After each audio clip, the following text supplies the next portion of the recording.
नमस्कार, मेरा नाम विजय कुमार पाल है। मैं हूँ एक लेखक। मैंने एक किताब लिखी है लेमेंट ऑफ सिंजार। ये ब्लेंडर ऑफ ब्लेस्फेमी है, जो कि अस्तित्व पब्लिकेशन बिलासपुर पर है। इसमें इस्लाम की सारी उन आयतों का हवाला दिया है जिसकी वजह से गैर मुस्लिमों को कत्ल करने की बात कही जाती है। ये दूसरी किताब है इन्वेडर्स एंड हिडन फैक्ट्स, जिसमें किस तरह हिंदुओं को अटैक करके इस्लाम ने बर्बाद किया। ये किताब भी अमेज़न फ्लिपकार्ट पर मिल जाएगी। और ये किताब है मेरी जौहर, जिसमें कि हिंदू औरतों को जल जौहर अग्नि जौहर करने पड़े क्योंकि गैर मुस्लिमों के साथ बलात्कार की इजाज़त ये देता है, इस्लाम देता है। और ये मेरी किताब है panorama of Indian democracy in Indian contest, जिसमें ये बताया गया है कि किस तरह तुष्टिकरण की नीति के साथ इस्लामिक विचारधारा को, जो एक खून खराबे वाली विचारधारा है, बहुत ही गंदी विचारधारा है, नजस और फिल्दी विचारधारा है, उसका मैंने बताया। ये लेमेंट ऑफ सिंजार है, टीयर्स ऑफ यजीदी वुमेन के साथ अबू बकर अल बगदादी ने क्या किया, इसमें इसका पूरा उल्लेख है। इस तरह मेरी अन्य 5-6 किताबें और हैं, उनका बता दूंगा। तो आज हमारा जो सब्जेक्ट है, जो विषय है, जो हमारा थंबनेल है कि आरएसएस या राष्ट्रीय स्वयं सेवक संघ की कुछ मूर्खतापूर्ण बातें जो बहुत ही गलत है। मुस्लिम राष्ट्रीय मंच बनाकर राष्ट्रीय स्वयं सेवक संघ ने सिद्ध कर दिया है इसमें विचारवान लोगों का अकाल पड़ गया है, क्योंकि इस्लाम में किसी गैर मुस्लिम काफिर के साथ भाईचारा बिल्कुल मना है। राष्ट्रीय स्वयं सेवक की महान गलतियां इनके प्रमुख की मूर्खता को प्रदर्शित करती हैं। और दोस्तों, ये कब से हो रहा है? जब से ये मोहन भागवत जी बैठे हैं। इनको तो मोहम्मद भागवत कहना चाहिए। तो मुस्लिम राष्ट्रीय मंच क्या है, अभी मैं बताता हूँ। ये राष्ट्रवादी मुस्लिमों का संगठन है, ये बकौल आरएसएस के। लेकिन कोई भी मुस्लिम राष्ट्रवादी होता ही नहीं है, क्योंकि इस्लाम किसी राष्ट्र को नहीं मानता। इसमें तो जो अल्लाह का राज है, हालांकि वो अल्लाह एक नकली अल्लाह है, उस अल्लाह की कोई एग्जिस्टेंस नहीं है। मैंने पहले वीडियो में शो किया, सिर्फ उसी को मानते हैं। अल्लाह क्यों नकली है, इसका खुलासा भी इस वीडियो में कर दूं कि अल्लाह कहता है कि पृथ्वी स्थिर है और सूर्य उसके चारों तरफ घूमता है, ऐसा तो नहीं है। तो इसका मतलब जो फ़लसफ़ा है अल्लाह का, ये सब झूठ है।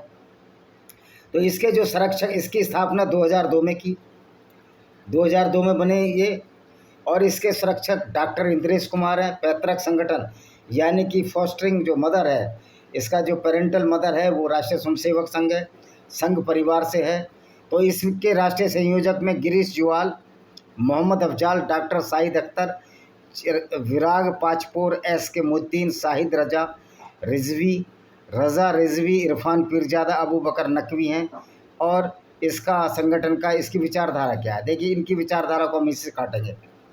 इस संगठन की विचारधारा हिंसा के विरोध में है, यह गांधी के विचारों से प्रेरित है। पहली बात तो यह है कि इस्लाम की विचारधारा, मुसलमानों की विचारधारा हिंसा के खिलाफ कभी हो ही नहीं सकती, क्योंकि इस्लाम तो फैला ही हिंसा के दम पर है।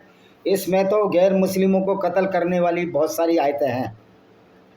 तो इनकी जो विचारधारा है वही गलत है, इस्लाम की विचारधारा से मेल नहीं खाती। और जब इस्लाम की विचारधारा से मेल नहीं खाती है तो फिर ये मुस्लिम राष्ट्रीय मंच बनाने का औचित्य क्या है? ये एक मूर्खतापूर्ण है। कोई भी मुसलमान इस्लाम को जो समझेगा, जो कुरान को समझेगा, वो मुस्लिम राष्ट्रीय मंच में नहीं आएगा, क्योंकि मुस्लिम राष्ट्रीय मंच आरएसएस का एक संघ परिवार का एक ऑर्गेनाइजेशन है, उसकी इससे संबद्धता है। और आरएसएस सनातन वैदिक धर्म के कुछ लोगों का समूह है जो कि इस विचारधारा को मान्यता देता है। मैं तो कभी भी मुस्लिम राष्ट्रीय मंच को मान्यता नहीं दूंगा, क्योंकि इस्लाम में तो साफ साफ लिखा है कि गैर मुस्लिम के साथ भाईचारा ही नहीं करना, बल्कि गैर मुस्लिम को तो कत्ल करने की चैप्टर 9 की 5, चैप्टर 5 की 33, सूरा अल बकरा चैप्टर 2 में सैकड़ों ऐसी धाराएं हैं जो गैर मुस्लिमों को कत्ल करने की सलाह देती हैं। अच्छा, ये जो है मुसलमान जो राम कृष्ण आदि इष्टों को जो अपना पूर्वज का मानते हैं और मांसाहार खाने की सलाह देते हैं, उनके अनुसार इस्लाम शांति का मजहब है जो किसी तरह खून खराबे को बढ़ावा नहीं देता। देखिए, इस्लाम एक अशांति का मजहब है। ये आरएसएस हिंदू को बेवकूफ़ बना रहा है। और कोई भी मुसलमान मांस खाने से परहेज़ नहीं करेगा, क्योंकि उनका अल्लाह तो जब भी खुश होता है जब खून का चढ़ावा होता, कुरान में आयत है, अल्लाह खुद कहता है कि यद्यपि जो तुम मेरे नाम पर ईद पर जो बकरे काटते हो या जानवरों को, कोई भी जानवर को ज़िबह या कत्ल करते हो, वो मेरे तक तो नहीं पहुंचता, लेकिन आपकी भावना है, मेरे प्रति आदर है, तो ये कहना कि हिंसा को बढ़ावा नहीं देता, इस्लाम खून खराबे को बढ़ावा ही देगा। इसलिए जो मुस्लिम राष्ट्रीय मंच है उससे कोई भी सच्चा इस्लाम वाला, कोई भी मौलाना इसकी पैरवी नहीं करेगा। ये सिर्फ हिंदुओं को मूर्ख बनाने का षड्यंत्र है। इस संगठन का नारा है हिंदू मुस्लिम सिख ईसाई आपस में भाई भाई। देखियो, हिंदू और सिख ये तो एक ही पंथ के हैं, ये भाई भाई हो सकते हैं, लेकिन मुसलमान तो कहते हैं कि पूरी दुनिया में हमको इस्लाम फैलाना है, काफिरों को कत्ल करना है। और ये हिस्ट्री गवाह है, हम हिस्ट्री गवाह है कि किस तरह इस्लाम ने खून खराबे का सहारा लिया और गैर मुस्लिमों को कत्ल करने का कार्य किया, क्योंकि इस्लाम में ये जायज़ है। गैर मुस्लिमों को कत्ल करना इस्लाम का फनूत कर्वे है। कोई भी मुसलमान अगर किसी काफिर को कत्ल करता है तो उसको जन्नत मिलेगी, यानी स्वर्ग मिलेगा। तो ये आरएसएस क्या मोहम्मद से बड़ा हो गया या कुरान से बड़ा हो गया है, या इनके प्रमुख मोहन भागवत जी क्या इस्लाम को ढंग से समझते नहीं है? मैं तो कहूँगा वस्तुत आरएसएस के किसी भी व्यक्ति को इस्लाम की समझ नहीं है। कल मैंने भी आरएसएस की जो 100वीं शताब्दी में है, मैंने पूछा था कि आपको इस्लाम की समझ है, आपको कुरान की समझ है? आरएसएस के किसी भी कार्यकर्ता ने, जो इतनी बड़ी संख्या में उस बाग में एकत्र हुए थे, उन्होंने कहा हमने तो कुरान नहीं पढ़ी, हमने तो इस्लाम को नहीं पढ़ा। तो फिर भाई ये मुस्लिम राष्ट्रीय मंच जो आरएसएस मना रहा है उसमें हिंदू क्यों जा रहे हैं? ये सोचने और समझने की बात है। भारत के मुस्लिम समुदाय को आरएसएस के साथ मिलाने के उद्देश्य से, देखिए, भारत का अगर कोई सच्चा मुस्लिम है तो वो मुस्लिम राष्ट्रीय मंच को ज्वाइन नहीं करेगा, क्योंकि इस्लाम में इसकी इजाज़त ही नहीं है। और फिर मज़े की बात है, अब इस पर तो होगी टिप्पणी। अब ये बताइए, जिस वजह से हमारे लाखों हिंदू सिखों को पाकिस्तान से भागकर आना पड़ा, उनकी बहन बेटियों की इज्जत लूटी गई, क्योंकि इस्लाम में गैर मुस्लिमों की इज्जत को लूटना, उनकी औरतों के साथ बदतमीजी करना ये अपराध नहीं है, बल्कि एक सवाब का कार्य है।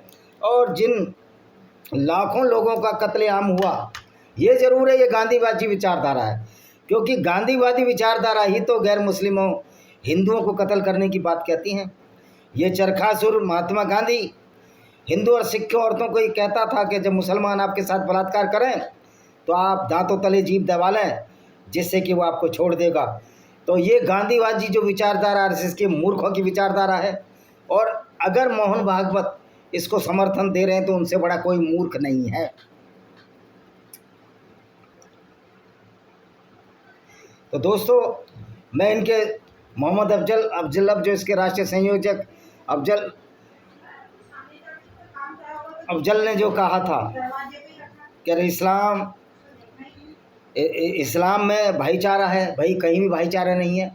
और दूसरी बात है, हाँ, उस पर आ रहा था, लाखों हिंदू और सिख औरतों के साथ बलात्कार हुआ, पूरी ट्रेन भरकर भेजी गई, वो इस्लाम की विचारधारा पर भेजी गई, क्योंकि इस्लाम की विचारधारा ऐसी है। तो ये क्या आरएसएस प्रमुख मोहन भागवत या डॉक्टर इंद्रेश कुमार क्या कुरान को बदलवा देंगे? क्या इस्लाम को बदलवा देंगे? क्या इस्लाम डॉक्टर इंदेश्वर कुमार क्या उनके पैगंबर से बड़े हैं?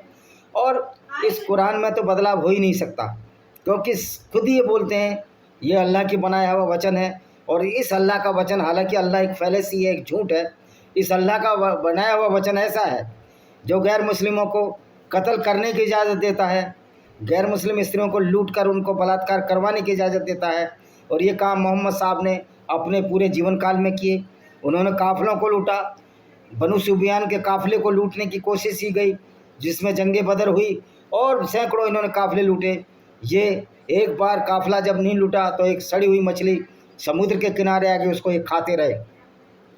मोहम्मद ने लड़कियां लूटी, और वो लड़कियां भी जो मोहम्मद के हिस्से में नहीं आई थी, जो सफ़िया बिन्त हुई या मोहम्मद के हिस्से में नहीं आई थी, एक यहूदी सरदार की लड़की थी, तो वो दिया अल कल्बी के हिस्से में आई थी, जो एक जवान लड़का था। तो मोहम्मद ने कह दिया इसको मेरे दो, ये सबसे सुंदर है। उसके बदले उसने कितनी दासियां और गुलाम दिए। तो ये मोहम्मद की जो कामुकता है, क्या ये मुस्लिम राष्ट्रीय मंच इसका विरोध करेगा?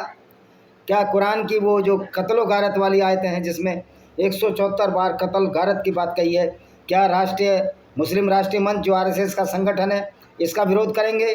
क्या ये इंद्रेश कुमार कहेंगे कि मोहम्मद साहब काफिले लूटते थे और उसमें 5वां हिस्सा होता था? चैप्टर 2 सूरह अल बकरा पढ़ लेना, मोहम्मद का 5वां हिस्सा होता था। मोहम्मद नाम का चैप्टर पढ़ लेना, अल मायदा नाम का चैप्टर पढ़ लेना और अल तौबा नाम का चैप्टर पढ़ लेना। तो इसमें समझ में आ जाता था कि मोहम्मद किस तरह का व्यक्ति था। और उस तरह के व्यक्तियों को मानने वाले जो कुरान और मोहम्मद को मानते हैं, जो कुरान हम गैर मुस्लिमों से नफ़रत सिखाती है, चाहे वो हिंदू हो, यहूदी हो, ईसाई हो, सबसे नफ़रत सिखाती है। आज जहां पूरी दुनिया में इस्लाम का विरोध हो रहा है, ये मुस्लिम राष्ट्रीय मंच हिंदुओं को मूर्ख बना रहा है, राष्ट्रीय स्वयंसेवक संघ। इसी बात से आहत होकर मैंने तो आरएसएस की शाखाओं में ही जाना छोड़ दिया। यद्यपि इन कुछ मूर्खतापूर्ण विचारधाराओं से मैं इनकी सहमत नहीं हूँ, न रहूँगा। कुछ कार्य जरूर इन्होंने अच्छे किए हैं, लेकिन आप एक बात बता दीजिए, अगर 1000 कुंटल घी है और उसमें 1 किलो हम जहर मिला दें तो वो घी रह जाएगा क्या? और इसी तरह अगर हम वो 1 लीटर हम बोतल दे दें, खून की दे दें, लेकिन उस व्यक्ति को चढ़ा दिया जाए जिसका ग्रुप हमारे ग्रुप से मेल नहीं खा रहा, क्या वो व्यक्ति जिंदा रह जाएगा? तो जो मुस्लिम राष्ट्रीय मंच जो इस्लाम का गंदगी को हिंदुओं के दिमाग में परिपोषित कर रहा है, मन मस्तिष्क में परिपोषित कर रहा है, जो हिंदुओं को एक झूठ फैलाया जा रहा है, ये हिंदुओं के लिए एक जहर के समान है। क्योंकि हिंदू राष्ट्रीय स्वयंसेवक की इस मूर्खता की वजह से इस्लाम की सच्चाई से दूर हो जाएगा।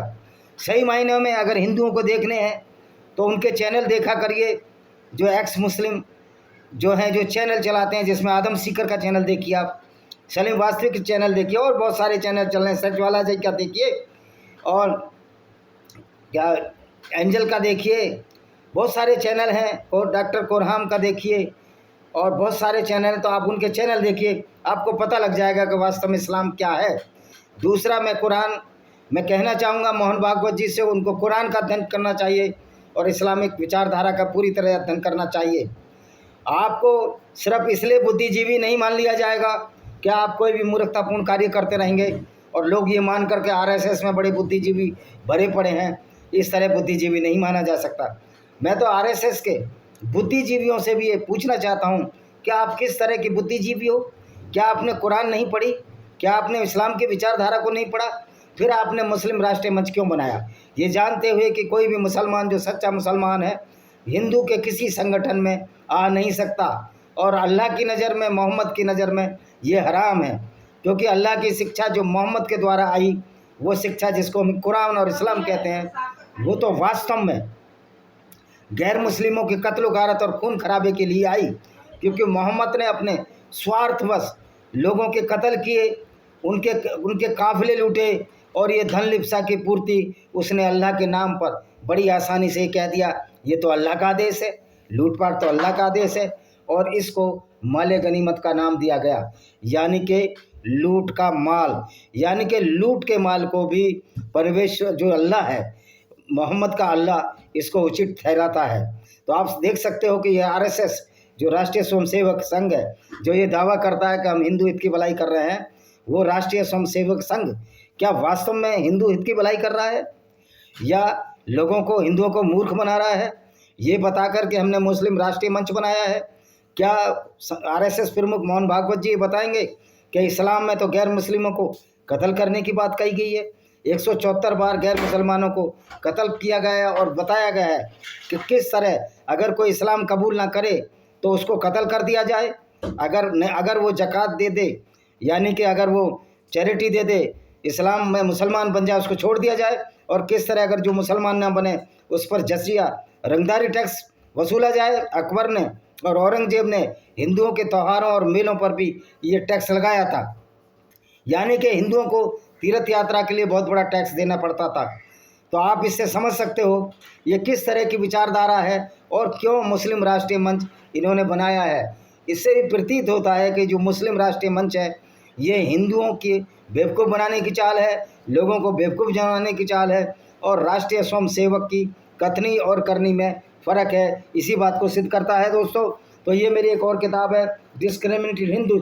इसमें बताया गया है कि हिंदुओं को किस तरह इस्लामिक गुंडागर्दी का शिकार होना पड़ा और किस तरह हिंदुओं को बर्बादी का आलम सहना पड़ा और किस तरह हिंदुओं के मंदिर तोड़े गए। और इन मंदिर तोड़ने वालों को, जिन्होंने यहूदियों के मंदिर तोड़े, जिन्होंने ईसाइयों के मंदिर तोड़े, जिन्होंने उनको लूटा, उनकी औरतों को लूटा, उनको बाज़ारों में बेचा, उसके साथ ही आरएसएस अपना गठजोड़ बनाना चाहता है, मुस्लिम राष्ट्रीय मंच बनाकर। ये इनकी मूर्खता का प्रतीक है। एक मेरी किताब है वेनेमस फैंग्स ऑफ कोबरा, जो ये बताती है कि इस्लाम है वो कोबरा के जहर से भी ज़्यादा खतरनाक है, क्योंकि कोबरा का जहर का तो वैक्सीन है, आप बच सकते हो सुई लगाकर, लेकिन इस्लाम का जहर अगर मुसलमानों में फैल जाता है तो वो आपको कत्ल करेगा ही करेगा। सड़कों पर आएगा, आई लव यू मोहम्मद के नारे लगाएगा, उस मोहम्मद को प्यार करेगा जो मोहम्मद लुटेरा बलात्कारी था, औरतों को बाज़ारों में बेचने वाला था। ये आपकी किताबों में लिखा है कि इस्लाम का पैगंबर मोहम्मद औरतों को बाज़ारों में, बनु कुरैज़ा यहूदी औरतों को बाज़ारों में बेच दिया था। तो आप मेरी किताबें खरीदिए और पढ़िए और वीडियो को देखिए, चैनल को सब्सक्राइब करिए। इसी के साथ हम इस वीडियो को विराम देते हैं। वंदे मातरम, जय हिंद, आपका दिन शुभ हो।